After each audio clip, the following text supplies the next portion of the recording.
Hello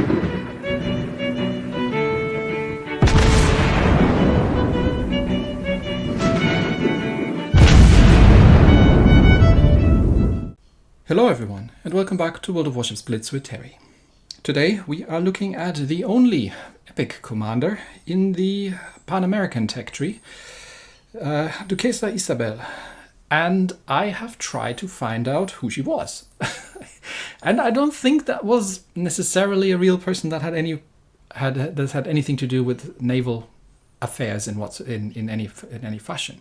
The only one I could find that kind of matched both from the facial features and from the name would be Isabel Maria de Alcántara, the Duchess of Goiás. But Goiás is a landlocked state, so she wouldn't really have anything to do with navy. And also historically, while she did live in a period that seems to match the uniform she's wearing, because this is also not a naval uniform, from what I can tell. This looks like some variation, or some crossbreed of a 19th century Prussian Guard uniform with something circus-wise with the shoulder pads there. So yeah, I'm assuming that this was not a real person. If you know anything, or if you've got any better ideas, then please do let me know. I'm very curious to hear about it, because I've actually spent more time than I probably should trying to dig up anything I could find on this. But I think Wargaming made her up. Anyway, let's take a look at what she brings to the table. As an epic commander, she's obviously going to have only 2 skills. And these 2 skills are the Close Quarters Combat Expert Plus, which gives us secondary dispersion and auto-secondary dispersion. And she gets the Horizontal Protection Expert Plus, which gives us better protection for deck and superstructure. Now, there's a ship. And you know what's coming. You know what's coming.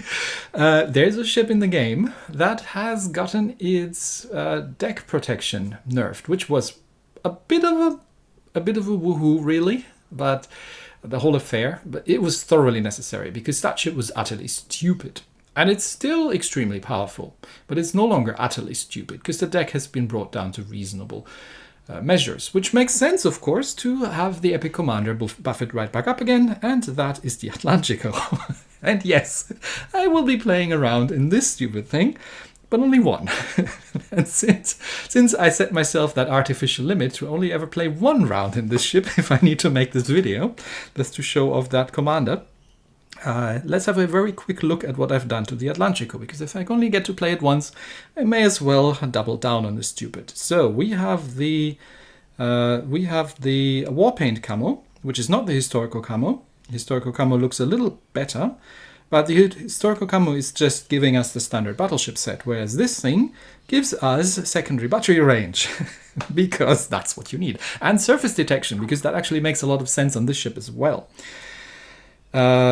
We are using the Auxiliary Armament Mod 1, not one that you see an awful lot, but that gives us plus 5% range on both the secondaries and on the auto-secondaries. You could go with the secondary reload, which is perfectly valid, but I personally kind of like this. And yes, this is a concealment build, because we also have the secondary gun specialization, which buffs the reload time on these secondaries. Because this is an Atlantico, and I may as well do it right. So with all of that, if you're not familiar with this monstrosity, she has actually hurtable deck armor now. But this thing is basically it's basically got the armor plating of a Freddy at tier 8.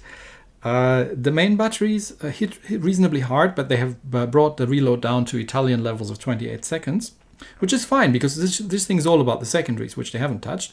She's got 234mm secondaries, 8 twins, with an almost 10km range. And she's got 127mm auto secondaries that are putting anything the Americans are putting out 15 years later to shame, because these things have an almost 8km range and a base reload of 5 seconds. And the concealment is under 9 kilometers for this thing. So yeah, the Atlantico is a little bit funny.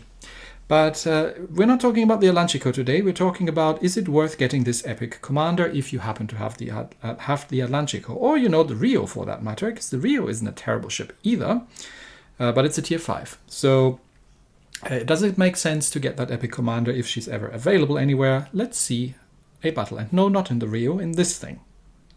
And in this one and only battle I was going to play in this ship to show this commander, we are epicenter frozen shelter in a carrier battle against Shokaku, Tsidon, Colorado, Charles Martel, Omono, and a Vittorio Cuniberti. So AA is there, but it's not really an AA ship per se. The Atlantico actually, you can defeat the ship, but it falls in the same category as, say, a Smolensk. What you want to do, if you see one on the enemy team, is you want to focus your fire on them and take them down as quickly as possible, because these things are a menace. So what I want to do is sit in the middle ring and let the secondaries do the work, because that's what it's all about with this ship. This thing's basically got a Chester strap to each side of it. and that's only the secondaries. And while the main guns take forever to reload, she's got a lot of them. And you can only get the HE on the secondaries and the AP on the mains, so no HE on the mains. But that really would be brutal if it was the case. Anyway, so we'll chug along peacefully into the center ring, and then we'll just let the secondaries do the Dakar. But oh yeah, she gets the secondary overload. Did I mention that? And not just any old secondary overload. That is a secondary overload 3. And she doesn't just get 1 charge of it. No, she gets 3 charges of it. Just if you thought this wasn't bad enough as it was. So yeah, we'll make our way into the center cup and do things there. Obviously, with a ship that is completely secondary focused like this thing, you do want to have a commander that can support these kind of skills.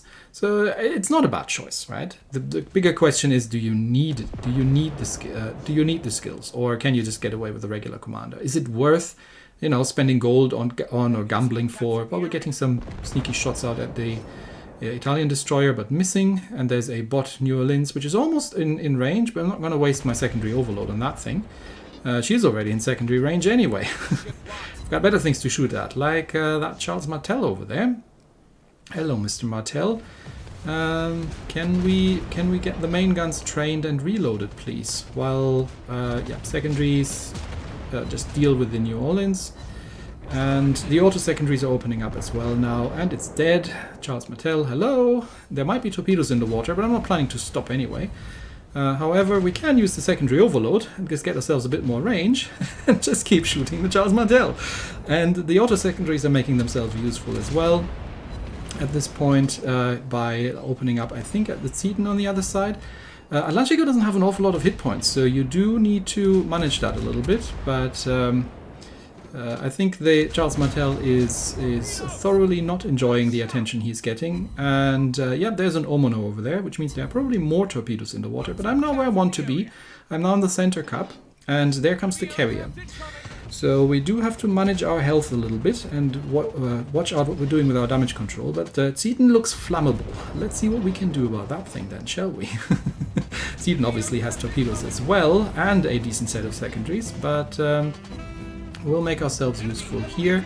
Omono, maybe a kill? Yep. Did we just score a citadel with a secondary? Yes, I think we did. On a Tsidon.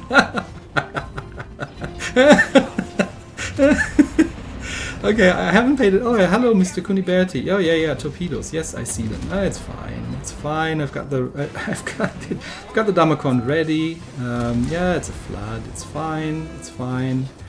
And we can unload at the unfortunate Cuniberti, who is trying to sail away now.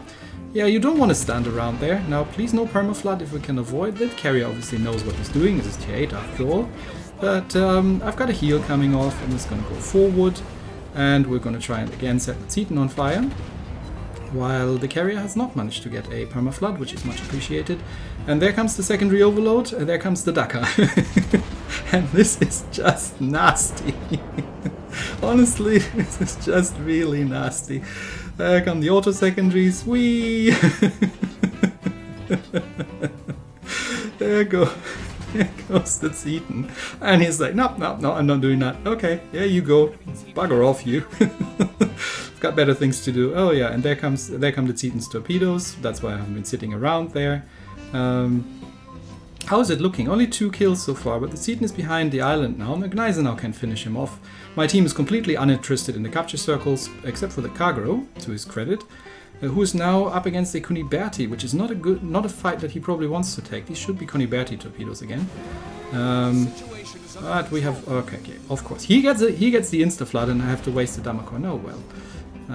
He is just outside of my main gun range, but Titan on the other side has come around the island and is trying to finish off the Duquesa. Oh no, the Duquesa now is actually in battle with something else at the edge of the map, so that's fine. We'll get back at shooting at the Titan. There might be some more torpedoes in the water actually, but Titan torpedoes are not the fastest. Okay, Kuniberti, hello.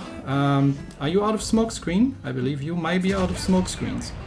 So let's get the guns around and unload at you while you are again probably loading up torpedoes against me. Although no there they come. Hello torpedoes. Yes, I know. You're a very dangerous destroyer. Nope, denied. Is that Titan still alive? Okay, it looks like my team's mostly died. Shokaku over there. Hello Shokaku.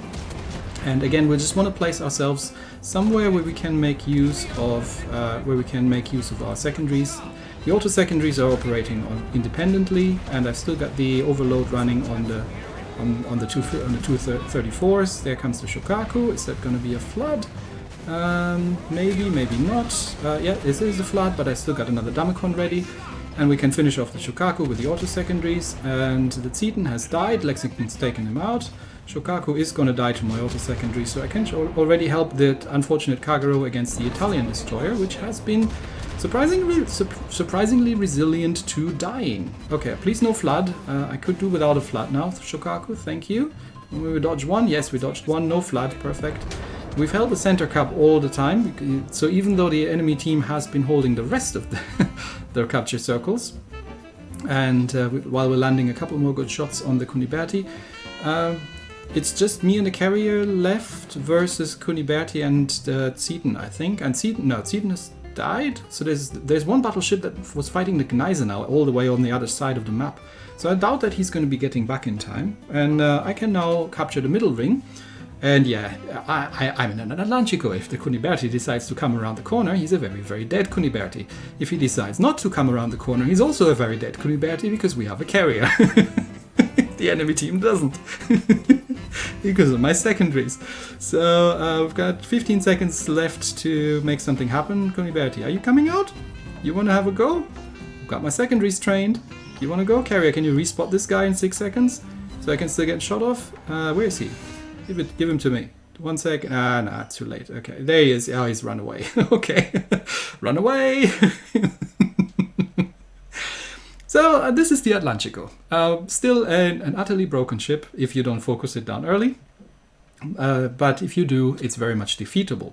So back to the actual question at hand. Do you need this epic commander for the... I got the medals. Do you need that epic commander for the Atlantico? What depends on how urgently you want to take a shower, really. I think. I mean, she's a great fit for the ship, obviously, but it's not an absolute necessity. Atlantico is broken enough as it is. You don't need to stuff an epic commander into it. But, you know, if you've decided to go down the dark side, you may as well go all the way. And that's it for me today. Thanks, everybody, and I'll see you next time. Bye-bye.